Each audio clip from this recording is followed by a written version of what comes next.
వీళ్ళకు రుణమాఫీ చేసుడేందుకు, రైతు బంధు లాగోడి పైసలు ఇచ్చుడేందుకు, అన్నీ ఎగ్గొడదామని చెప్పి మళ్ళీ రేవంత్ రెడ్డి గారు అనుకుంటారు.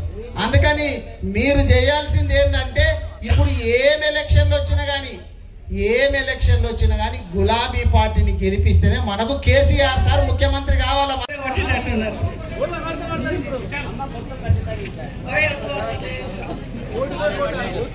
మాట వస్తే అదొక జీవో కావాలి, కానీ ఈ ముఖ్యమంత్రి నోట్లకెళ్ళి మాట వస్తే అదొక జోక్ అవుతున్నది. ఏం మాట్లాడినా జోక్ అయిపోతుంది. అన్ని అబద్ధాలే మాట్లాడుతున్న విషయాన్ని గమనిస్తున్నాం. ఈరోజు చెప్పి పబ్బం గడుపుకుంటున్నాడు రేవంత్ రెడ్డి గారు, మనందరికీ తెలుసు ఆ విషయం. ఇంతకుముందు పెద్దమ్మలు మాట్లాడుతూ చెప్పినారు, ఎలక్షన్ అప్పుడు గ్యారెంటీ కార్డ్ అని ఇచ్చిండు, అమ్మికోటి 6 గ్యారెంటీలని సంతకాలు పెట్టి ఇచ్చిండు కాంగ్రెస్ వాళ్ళు. అవునా? 6 గ్యారెంటీలని ఇచ్చినాడు సంతకం పెట్టి.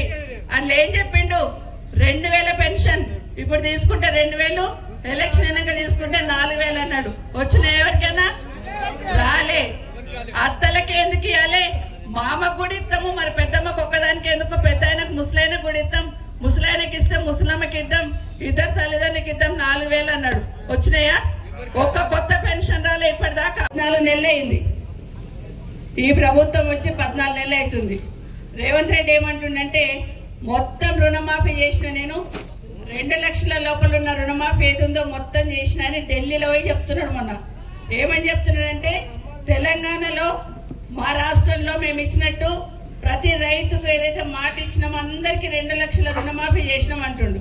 కేటీఆర్ ఎప్పుడు చెప్తుంటాడు, అయ్యా నువ్వు రా, ఏ ఊరికి పోదామో కనీసం ఆ ఊర్లో 5% అన్న, అంటే చారాన్న నన్న మాఫీ అయిందో లేదో కనుక్కుందాం, నువ్వు నిజంగా నడొచ్చి నిరూపించన్నాడు. ఇప్పుడు ఇక్కడ అదే చెప్తున్నాడు, నవాపేటలో గీడికి వస్తే కాంగ్రెస్ వాళ్ళు ఎవరన్నా వస్తే రేవంత్ రెడ్డి రాడు, కానీ కాంగ్రెస్ వాళ్ళు ఎవరన్నా వస్తే చెప్తాడు ఎంతమందికి మాఫీ అయింది, ఎంతమందికి మాఫీ కాలేదు.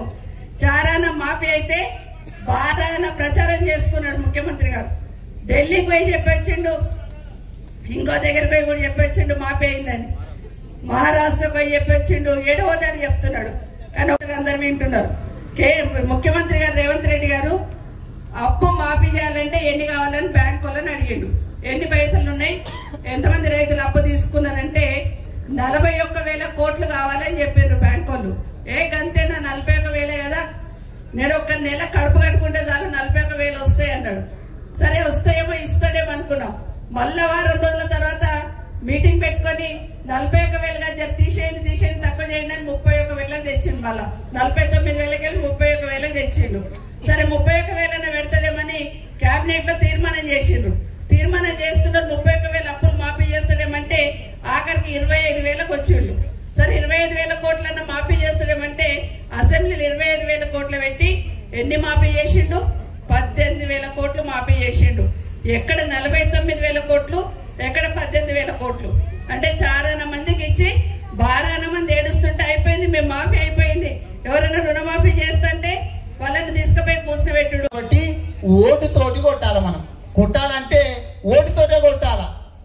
మీ అందరిని కూడా కోరేది ఏంటంటే, మీ అందరికి తెలుసు బాధ ఉంది, తప్పిపోయినాం అనేటటువంటిది ఉంది, కానీ ఎట్లో గట్ల బయటపడాలంటే మనకి ఇంకా మిగిలింది ఏం లేదు.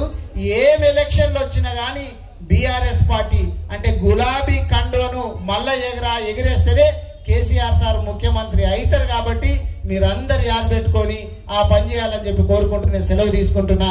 జై తెలంగాణ. గట్టిగా మాట్లాడండి, గట్టిగా తిట్టుండి, గట్టిగా దబాయించుండి. మా బాబు చెప్తున్నట్టు ఒక నిమిషం లేదు కాబట్టి ఇప్పుడు మన చేతులు ఉన్నది ఏం చేస్తాము? ఏం ఎలక్షన్లు వచ్చినా ఇక ఇది అదని కాదు, ఎలక్షన్లు వస్తే చాలు. మొన్న కేసీఆర్ సార్ మాట్లాడుతుంటే మీరు కూడా వింటారు. కాంగ్రెస్ మాట ఇచ్చిండు, అవి అయిపోయినాక ఆడపిల్లకి ఇస్తానడా భలే నోటెడ్ అయిపోయింది వీళ్ళందరికీ. ఇంకో మాట కూడా చెప్పిండు. ఏం చెప్పిండు? అత్తకు పెన్షన్ ఇస్తే కోడలికి ఎందుకు ఇవ్వద్దు, కోడలికి 2,500 ఇస్తాడు. ఇచ్చిండా? ఇయ్యలే. అన్ని అబద్ధం చెప్పి మాటలు చెప్పి చేసిన విషయాన్ని గుర్తు పెట్టుకోండి మీరందరూ కూడా. రేపు మళ్ళీ వస్తారు. ఇప్పుడు ఏమొస్తారంటే నేను ఒక మీటింగ్ పెట్టిండు అసెంబ్లీలో, మీకు అర్థం కావాలి ఎందుకు పెట్టిండు. మళ్ళీ ఒకసారి మోసం చేయనికి. ఏం మోసం చేయబోతున్నాడు? మొన్న సర్వే చేసిండు కదా మన దగ్గర. ప్రతి ఇంటికి వచ్చి నీకు భూమి ఎంత ఉంది, నువ్వే కులం, నీకేం పెన్షన్ వస్తుందా లేదా అన్ని రాసుకపోయినరా? నిన్ను అడిగినాం మేము, అయ్యా మరి నువ్వు లెక్క చేయించినావు కదా, సర్వే చేయించినావు కదా, ఏ ఊళ్ళో ఎంతమంది ఉన్నారు బీసీలు, గౌడ్లు ఎంతమంది ఉన్నారు, ముదిరాజులు ఎంతమంది ఉన్నారు,